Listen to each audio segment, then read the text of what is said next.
अस्सलामुअलैकुम एवरीवन। आज की वीडियो शुरू करने से पहले मैं आप सबसे एक बात कहना चाहती हूँ।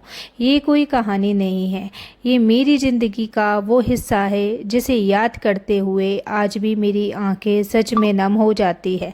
मैं नहीं जानती कि इस वीडियो तक कौन पहुँचेगा, लेकिन अगर कोई ऐसी बहन इसे देख रही है जो हर रात तकिए में मुँह छुपाकर रोती है, जो लोगों के सामने मुस्कुरा देती है लेकिन अंदर से बिल्कुल टूट चुकी है, तो मैं सिर्फ इतना कहना चाहूँगी कि बहनों, तुम अकेली नहीं हो। कभी मैं भी बिल्कुल तुम्हारी तरह थी। मैं भी तुम्हारी तरह परेशान थी, बहुत मुश्किलों में थी। ये सोच लो कि धीरे धीरे डिप्रेशन में भी जाती जा रही थी। अच्छा, अस्तगफिरुल्लाह का विर्द तो मैं करती ही थी, लेकिन आज मैं वीडियो में आपको सूरह बकरा की जो फजीलत है और सूरह बकरा पढ़ने से मेरी लाइफ कैसे चेंज हुई उसके बारे में मैं बताऊंगी। तो मेरी भी पता है शादी हुई थी, मेरे भी बहुत से ख्वाब थे कि मैंने भी सोचा था कि अब मेरी नई ज़िंदगी शुरू होगी, मुझे भी अपनापन मिलेगा, एक ऐसा घर मिलेगा जहाँ मुझे समझा जाएगा। लेकिन अल्लाह ने मेरे लिए शायद कुछ और ही लिखा था। शादी के बाद जब मैं अपने ससुराल गई तो सबसे पहले जिस चीज़ ने मुझे तोड़ा वो किसी का बुरा बर्ताव नहीं था, बल्कि रहन सहन का फ़र्क था। पता है, मेरे घर पे जो मेरे मम्मी पापा के घर का जो रहन सहन था वो बिल्कुल अलग था। बातों का तरीका, बोलने का तमीज़, तहजीब, हर चीज़ थी। लेकिन ससुराल वालों का जो रहन सहन था वो एकदम जैसे आप ये मान लो वो पढ़े लिखे खैर थे भी नहीं इतने, तो उनका रहन सहन थोड़ा ऐसा ही था, ऊट पटांग सा था, पता है। और हर रोज़ मैं यही सोचती रहती थी कि शायद मैं खुद ही कुछ गलत कर रही हूँ। मैं सुबह उठती तो कोशिश करती कि कोई मुझसे नाराज़ ना हो, हर काम अच्छे से करूँ, सबको खुश रखूँ। लेकिन पता नहीं क्यों मुझे हमेशा लगता है कि मैं जितनी कोशिश करती हूँ उतनी ही कम पड़ जाती है। धीरे धीरे मैंने अपने दिल की बातें कहना ही छोड़ दिया, क्योंकि मुझे लगता था शायद कोई समझेगा ही नहीं। मैं अपने कमरे में जाकर चुपचाप बैठ जाती और सोचती रहती कि क्या हर लड़की की शादी के बाद ज़िंदगी ऐसी ही हो जाती है। तो दिन गुजरते गए, लेकिन मेरे अंदर की घुटन बढ़ती गई। मैं किसी से लड़ती नहीं थी, किसी से शिकायत भी नहीं करती थी, लेकिन अंदर ही अंदर मेरा दिल हर रोज़ थोड़ा थोड़ा टूट रहा था। रात को जब सब सो जाते तो मैं अल्लाह से बातें करती, कई बार सिर्फ रोती रहती और कहती कि या अल्लाह, अगर ये इम्तिहान है तो मुझे सब्र भी दे। धीरे धीरे मेरी हंसी ये मानो कि ख़त्म सी हो गई थी। लोग कहते थे कि पहले तो कैसी थी और अब कैसी हो गई, तो उन्हें क्या पता था कि पहले वाली मैं कहीं पीछे छूट चुकी थी। और अब कई दिन ऐसे आए जब मेरा किसी काम में दिल नहीं लगता था, खाना खाते हुए भी आंसू आ जाते थे, बिना किसी वजह के दिल घबराने लगता था, और मैं बस एक ही दुआ करती थी कि यार अब मुझे अपने करीब कर ले, क्योंकि अब इंसानों से उम्मीद कम होती जा रही थी। मुझे नहीं पता था कि मेरी ज़िंदगी का सबसे खूबसूरत मोड़ बस आने ही वाला था, और वो मोड़ था सूरह बकरा से मेरा रिश्ता। कई बार मुझे लगता था कि क्या मैं सच में इतनी कमज़ोर हूँ, या फिर हालात ही ऐसे हैं कि मैं खुद को संभाल नहीं पा रही। मैं किसी से नफ़रत नहीं करती थी, न अपने ससुराल वालों से, न अपने शौहर से। बस मैं खुद को उस माहौल में ढाल ही नहीं पा रही थी, क्योंकि उनका एकदम माहौल बिल्कुल अलग, हमारा माहौल मेरा था जो बिल्कुल अलग था। तो हर सुबह मैं बस यही सोच कर उठती थी कि शायद सब ठीक होगा, लेकिन शाम होते होते दिल फिर से भारी हो जाता। सबके बीच रहकर भी मुझे ऐसा लगता था जैसे मैं बिल्कुल अकेली हूँ। मैंने कई बार आईने में खुद को देखा और अपने आप से पूछा कि ये वही लड़की है जो मायके में हर बात पर हंसती थी। मेरी आंखों के नीचे काले घेरे आ गए थे, चेहरे की मुस्कुराहट कहीं खो गई थी, और दिल वो तो जैसे हर रोज़ थोड़ा थोड़ा मर रहा था।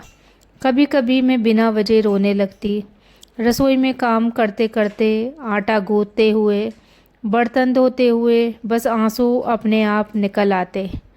कोई पूछता भी कि क्या हुआ तो मैं मुस्कुरा कर कह देती कुछ नहीं, लेकिन उस कुछ नहीं के पीछे बहुत कुछ छुपा हुआ था। ایک رات سب سو چکے تھے گھر میں، پورا گھر سو رہا تھا۔ میں اٹھی، میں نے وضو کیا، جا نماز بچھائی اور سجدے میں چلی گئی۔ اس دن میں نے اللہ سے کوئی اتنی بڑی دعا بھی نہیں مانگی، میں نے صرف اتنا کہا کہ یا رب، میں بہت تھک گئی ہوں، میں لوگوں سے نہیں ہار رہی، میں اپنے ہی دل سے ہارتی جا رہی ہوں۔ اگر تو نے مجھے نہیں سنبھالا تو میں بکھر جاؤں گی۔ اس رات میں بہت دیر تک روتی رہی، اتنا روئی کہ شاید پہلی بار مجھے لگا کہ میرے آنسو صرف زمین پر نہیں گر رہے بلکہ میرا رب انہیں سن بھی رہا ہے۔ کچھ دنوں بعد ایک اسلامک ویڈیو پر میری نظر پڑی۔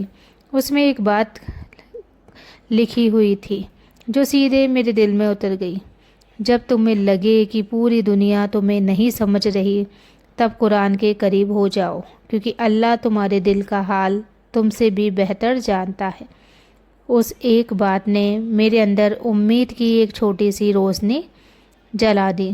اسی دن میں نے طے کیا کہ اب میں ہر روز سورہ بقرہ پڑھنے کی کوشش کروں گی۔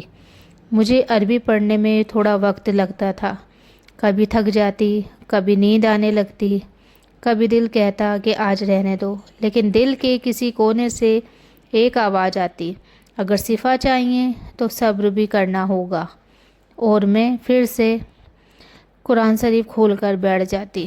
مجھے اس وقت بالکل اندازہ نہیں تھا کہ میں صرف سورہ بقرہ نہیں پڑھ رہی، بلکہ میرا رب دھیرے دھیرے میرے ٹوٹے ہوئے دل کو۔ میں نے اس دن صرف ایک فیصلہ کیا، چاہے کچھ بھی ہو جائے، میں اب اپنے رب کا دامن نہیں چھوڑوں گی۔ پہلے دن جب میں نے سورہ بقرہ پڑھنی شروع کی تو سچ بتاؤں، میرا دل بالکل بھی نہیں لگ رہا تھا۔ ہر 2 منٹ بعد دھیان کہیں اور چلا جاتا تھا، اور پتہ ہے لوگوں سے سنا بھی تھا کہ سورہ بقرہ پڑھتے ہیں نا تو اور پریشانیاں چالو ہو جاتی، تو مجھے تھوڑا ڈر تھا کہ کہیں یہ حقیقت نہ ہو۔ اور کبھی گھر کے کام یاد آ جاتے پڑھتے پڑھتے، کبھی کسی کی کہی ہوئی بات، کبھی دل پھر سے بھر آتا۔ لیکن ایک دن میں نے اپنے آپ سے کہا کہ اگر میں لوگوں کے لیے گھنٹوں رو سکتی ہوں تو اپنے رب کے لیے کچھ وقت نہیں نکال سکتی۔ یہی بات دھیرے دھیرے میرے دل میں گھومتی رہی۔ دن بیتتے گئے، میں روز تھوڑا تھوڑا پڑھتی رہی۔ کوئی کرشمہ پہلے دن نہیں ہوا، دوسرے دن بھی نہیں ہوا، ایک ہفتے بعد بھی میری زندگی بالکل ویسی ہی تھی، وہی گھر، وہی لوگ، وہی ذمہ داریاں، لیکن ایک چیز بدلنی شروع ہو گئی تھی، میرا دل۔ پہلے چھوٹی سی بات پر گھنٹوں روتی تھی، اب میں روتی تو تھی لیکن ہر آنسو کے بعد میرے ہونٹوں پر ایک بات آ جاتی تھی کہ میرے لیے اللہ ہی کافی ہے۔ دھیرے دھیرے مجھے احساس ہوا کہ میں لوگوں سے امید لگا کر خود کو تکلیف دے رہی ہوں۔ جس سکون کو میں انسانوں میں ڈھونڈ رہی تھی وہ تو میرے رب کے کلام میں تھا۔ ایک دن میں رسوئی میں کام کر رہی تھی، پہلے کی طرح کام تو وہی تھا، لیکن اس دن دل میں عجیب سا سکون تھا۔ میں نے اچانک محسوس کیا کئی دنوں بعد میں بنا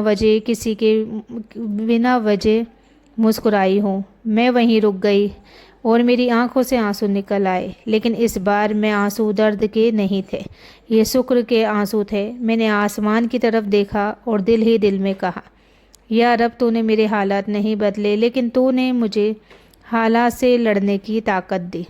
اس دن مجھے سمجھ آیا، اصل سکون حالات بدلنے سے نہیں آتا، اللہ سے جڑنے سے آتا ہے۔ میں اب بھی اسی گھر میں ہوں، وہی ذمہ داریاں، لیکن اب میں ہر صبح اپنے دن کی شروعات شکایت سے نہیں، الحمدللہ سے کرتی ہوں، اور یقین مانو، جب انسان کا دل اللہ سے جڑ جاتا ہے تو پھر دنیا کی سب سے بڑی تکلیف بھی اسے ہمیشہ کے لیے توڑ نہیں پاتی۔ اور آج جب میں پیچھے مڑ کر اپنی زندگی کو دیکھتی ہوں تو سمجھ آتا ہے اللہ نے مجھے کبھی چھوڑا ہی نہیں تھا، میں ہی اپنے درد میں اتنا الجھ گئی تھی۔